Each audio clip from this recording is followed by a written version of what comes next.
मुंबई में पिछले 24 घंटों में लगातार हो रही बारिश ने जनजीवन को अस्त व्यस्त कर दिया है। लोगों के लिए परेशानी यहां पर बढ़ गई है और एक बार फिर जो बुनियादी ढांचा है इस शहर का वो चरमरा गया है। जब भी बरसात आती है ये व्यवस्था इसी तरह ढह जाती है और हर साल यही होता है। जल भराव और इमारतों के गिरने का सिलसिला बरसात के साथ ही शुरू हो जाता है। तो हम आपको बता दें कि यहाँ एक बार फिर मुंबई के प्राइम इलाके CST में एक 5 मंजिला इमारत का एक हिस्सा गिर गया है। इस हादसे में 6 लोगों की मौत हो गई है। इस इमारत की मरम्मत हो रही थी और कल देर शाम मुख्यमंत्री उद्धव ठाकरे हादसे वाली जगह पर पहुंचे और उन्होंने जायजा लिया। और आपका इस बिल्डिंग 4 माले पे रूम था मेरा सर। हाँ, जो अभी बिल्डिंग गिरा है हाँ गिरा सर। हाँ। और सर हम लोग अगर 5 मिनट लेट करते तो हमारे सब फैमिली चले जाते। कितने लोगों की फैमिली आपकी? हमारे मेरे 1 2 3 7 लोग हैं सर। हाँ। 7 या 5 6 लोग हैं। अभी मुझे बताइए, हाँ सर। आगे क्या करेंगे, कहाँ जाएंगे? कोई ठिकाना नहीं सर, अभी क्या करेंगे सर। BMC ने क्या बोला आपको? अभी तक कोई नहीं मिल रहा है सर, कोई नहीं मिला, कुछ नहीं सर। हम लोग यहीं बैठे हैं सर। कितने लोग आपके फैमिली के नीचे आए हैं? सबको भाग के भगा के। आपके नेबर की बात करें, आपके सब नेबर में बच गया है साहब, लेकिन एक लेडीज फंसी है और लगता है 3rd फ्लोर या 4th फ्लोर का 2-3 लेडीज का पता नहीं है सर। अगर लेकिन आपकी बिल्डिंग को ये जब नोटिस दिया गया था तो आप लोगों ने खाली क्यों नहीं की बिल्डिंग? सर नोटिस नहीं सर, हम लोगों ने रिपेयरिंग का पैसा भरा था, रिपेयरिंग होने वाला तब तक कोरोना आ गया। और हम लोग ने पैसा भी भरा था रिपेयरिंग का, लेकिन कोरोना आ गया तो हाँ ये लॉकडाउन से सबका आप लोग को पता है, ये सब तकलीफ में आ गया। बिल्डिंग गिर रही है, आपको पता कैसे चला? सर हमारे भाई का लड़का है, वो नीचे बैठा था और उन्होंने 4 माला दौड़ के गया, बोला चाचा सब लोग भागो। सबको आजू बाजू को हमने बाजू वाले को सबको चिल्लाया जल्दी भागो नहीं तो बिल्डिंग गिर रही है, मर जाओ। सब भाग के दौड़ गए। मेरे साथ मेरे सहयोगी मयूरेश ज्यादा अपडेट के लिए यहाँ पर जुड़ गए हैं। मयूरेश, फिलहाल सबसे पहले तो ये बताइए कि राहत का काम जो है, बचाव का काम जो है, मलबा हटाने का काम अभी फिलहाल कहाँ तक पहुंचा है? और चिंता की बात यहाँ पर ये है कि हर बार ऐसा होता है, इस बिल्डिंग की हालत देखकर ही अंदाजा लगाया जा सकता है कि यहाँ मरम्मत की कितनी जरूरत थी।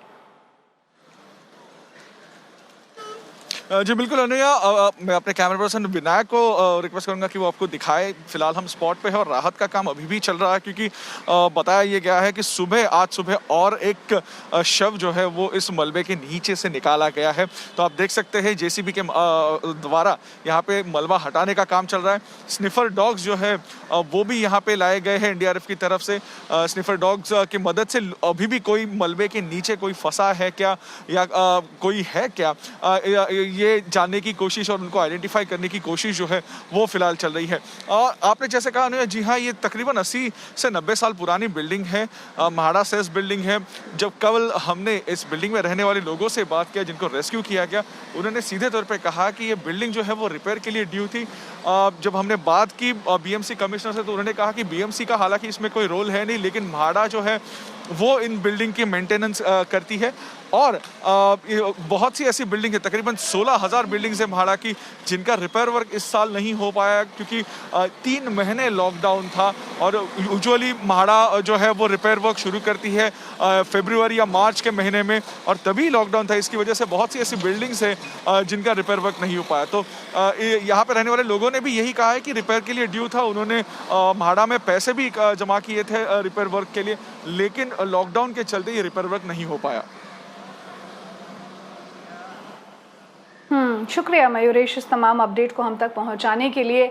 और देखिए, एक तरफ जहां ये 5 मंजिला इमारत गिरी, वहीं मलाड इलाके की ये तस्वीर देखिए। एक 2 मंजिला इमारत के ढहने से यहां 2 लोगों की मौत हो गई है, जिसमें से एक 13 साल का लड़का बताया जा रहा है और 15 लोगों को यहां इस हादसे से बचा लिया गया है।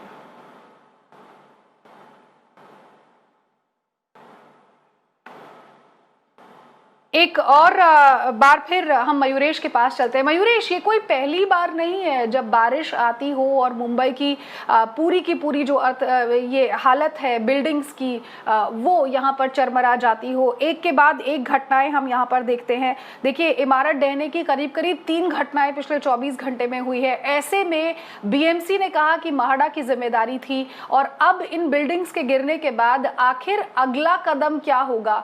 क्या अब म्हाडा जो बची हुई बिल्डिंग्स हैं, क्योंकि अब लॉकडाउन धीरे धीरे खत्म हो रहा है, उन पर काम शुरू कर पाएगा? क्योंकि वैसे भी बारिश का मौसम है, ऐसे में काम करना भी मुश्किल होगा। जी बिल्कुल, काम करना तो बहुत मुश्किल होता है, इसलिए म्हाडा का जो एक्सरसाइज वो यही होता है कि तकरीबन जनवरी या फरवरी या फिर हम कहें मार्च तक वो बिल्डिंग की रिपेयर करते हैं और जितनी भी डिलैपिलेटेड यानी हम कहें कि डेंजरस बिल्डिंग जो रहती है उनको म्हाडा की तरफ से बीएमसी के माध्यम से उन्हें नोटिस दिया जाता है। लेकिन सबसे अहम सवाल यही होता है कि नोटिस देने के बाद उन लोग जो है वो अपने घर खाली क्यों नहीं करते, क्योंकि उनके पास जगह नहीं, विकल्प नहीं है। म्हाडा की जो रेसिडेंशियल कॉलोनीज है या फिर हम कहें कि जो कैंप्स म्हाडा के हैं वो मुंबई से थोड़े दूर है या जहाँ पे लोग रहते हैं वहाँ से दूर रहते हैं, उनकी हालत इतनी अच्छी नहीं होती। जैसे हमने देखा था कि माहौल में जिस प्रकार से घर लोगों को दिए गए हैं, हालांकि वैसे ही हालत इन शेल्टर कैंप्स की होती है, उसकी वजह से लोग अपने घर खाली नहीं करते और ऐसे ही हम कहें कि डेंजरस जो बिल्डिंग है या डिलैपिलेटेड कंडीशन में जो बिल्डिंग है वहाँ पर रहते हैं और फिर इस प्रकार की घटनाएं जब घटी है तो लोगों को अपनी जान भी गंवानी पड़ती है। तो ये एक हम कहें कि अनसॉल्व्ड क्वेरी है, ये इसका जवाब जो है वो अभी तक मिला नहीं है। म्हाडा कह देती है कि हमने नोटिस दी है, लोग कहते हैं कि म्हाडा के शेल्टर कैंप्स अच्छे नहीं इसलिए हम गए नहीं।